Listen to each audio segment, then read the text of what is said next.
So we're about to do something different. You guys are gonna watch me work multiple jobs while I tell you a story, then bring it all home at the end. You ready? Let's do it. We come from poverty, man, we ain't have a thing. We come from poverty, man, we ain't have a thing. Alright, cool, let's get into it. So, I grew up in the 90s, right? So when I was young, right, I had the Super Nintendo, Nintendo 64, PlayStation 1, then the little PlayStation Mini. Y'all remember the little mini PlayStation? It was real small, but then it still played the regular PlayStation games. It might have been between the PlayStation 1 and the PlayStation 2. I don't really remember. But, so, when you grow up and love video games and you was in that era, it was like, Crazy Taxi, Crash Bandicoot, GoldenEye, Donkey Kong, Mario, stuff like that, right? And then that, in addition to your little whatever your racing game. I remember the Midnight Club racing game. Boy, that racing game was the truth. But I say all that to say, when you played video games, right, in the 1990s, you didn't really have access to saving the game. You had to go buy a whole nother memory card, and then sometimes the memory card costs as much as the game, so then you got to convince your parent to spend video game money on something that's not a video game. You like, I need a memory card. What you need? You better remember. You got a brain. You can you got a mind. You better remember where you was at. Like, nah, man, it say the progress. Like, I don't want to have to start all over again every time I turn the video game on, right?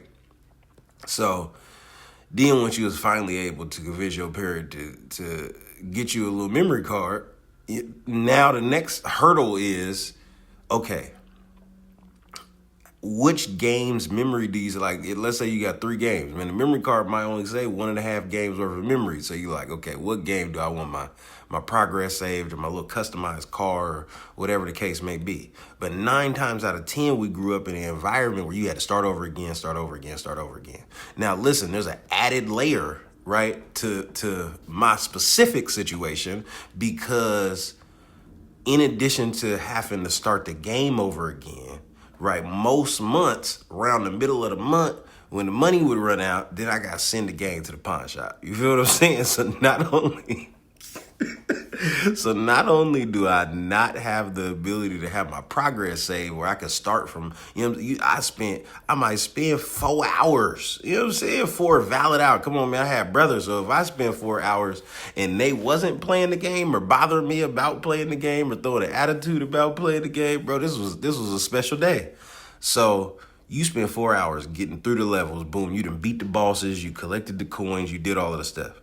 Now, just imagine that you got to wake up the next day, do it all over again. That's discouraging in itself. That's when you got to let one of your siblings play the game. Like, all right, cool, y'all can play the game.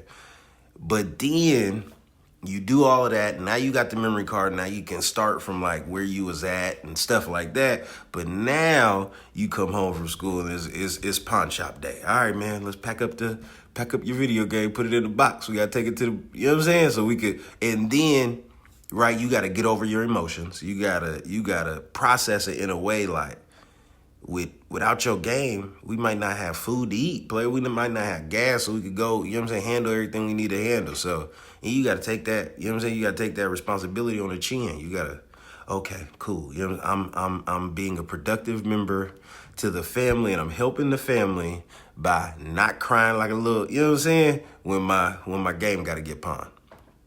So then you got to readjust yourself to, okay, what do you do with your free time? What do you do with your spare time? What do?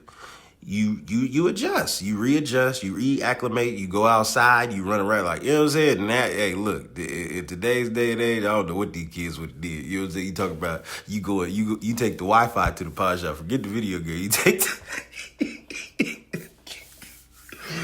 oh my God. So that took, right, there's a lot of character that you got to build inside of yourself, right, to then be just as excited to play the game, right, when the game come out the pawn shop, and now you got access to play the game, but you ain't at where you was at. So you like, okay, well, look, let me get reacclimated, let me restart. And this is the era before you could Google or YouTube or whatever the internet got as far as like other people playing the game and little cheat codes and hacks and stuff like that. You really would have to politic with your friends at school. Like, bro, you got this game? Man, how you beat that level? They like, man, if you go over there to the third boss, you hit him 4 times, but only in the head. You can't hit his body. If you hit his body, it's going to hurt you. And then you get a little game and little nuggets to go home and try. I was remembering that because there's so much similarity between having to restart on the video game and what that feels like to the journey of like trying to create a better life, trying to create a better existence, that whole thing. Because it's almost identical in what is required of you, and you got to take it with the same level of enthusiasm. You can't fail and then be like, well, I ain't gonna try again because now I'm a failure. You know what I'm saying? I'm never playing a video game again because I failed at a Nintendo 64, right? You're not playing the PS5, you're not playing the Xbox XS, all of these different little letters that's on the Xbox. You're not playing that because you failed on a Nintendo 64? Are you serious? No, that's not the way it works. You just as excited for the new game, right? And now it'll be the same joy. Like I can't wait till Grand Theft Auto come out. You know what I'm saying? I remember beating the old Grand Theft Auto and not wanting to play as the other characters outside of Franklin. I don't want to play as nobody but Franklin. That's my guy. You know what I'm saying? Bought him a little house on the hill, all this stuff. Man, y'all remember? So when I'm excited to see the character set up and the development and everything like that when it come out, right? But life is eerily similar. You can't try a thing and then that thing doesn't work out and then consider yourself a failure and not try. You really got to go through it with that same perspective. Like, hey, listen, I ain't never played this game before called life. I ain't never played the game before called parenting. I ain't never played the game before called you got to take care of yourself. You can't just eat what you want to and then burgers is going to, you know what I'm saying, put you in the hospital. You know what I'm saying? You ain't never played that game before. You ain't never played the game called financial abundance. You ain't never played the game called travel. You ain't never played the game called family time. You ain't never played the game called how do I process all this? You know what I'm saying? But you got to encourage yourself not only to play the game, because that's not good enough. Everybody's playing the game. The homeless people on the side of the street, the people that's successful, all of your friends that you see happy on Instagram and Facebook and TikTok and wherever you see your homies, everybody else is playing the game as well. You got to play the game in a way where you're like, listen, I came to dominate. There's not a game, right, that you play that you don't play to win. There's not a game, you don't play the zombie game like, well, I'm just going to go run into these zombies and let them eat me and the game is going to start over. Like, even though you got another life. You got another life on a video game. You still don't want to lose your life. Now, just imagine what you're doing in real life and you don't get another one of these.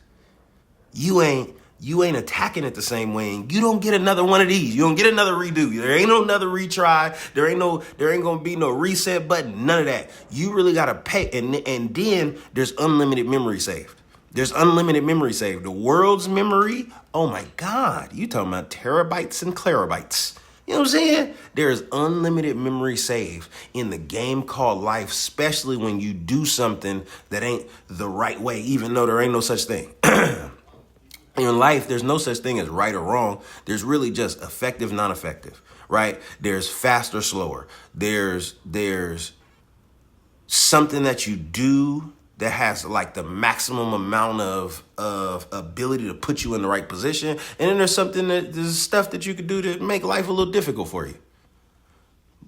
And that's what, right, we're watching. That's what you're watching through my perspective. You're watching the decision to try to take the easy way out of life earlier on, like, man, I'm gonna get in the streets and I'm gonna do this and I'm gonna cheat it this way and I'm gonna try it this way.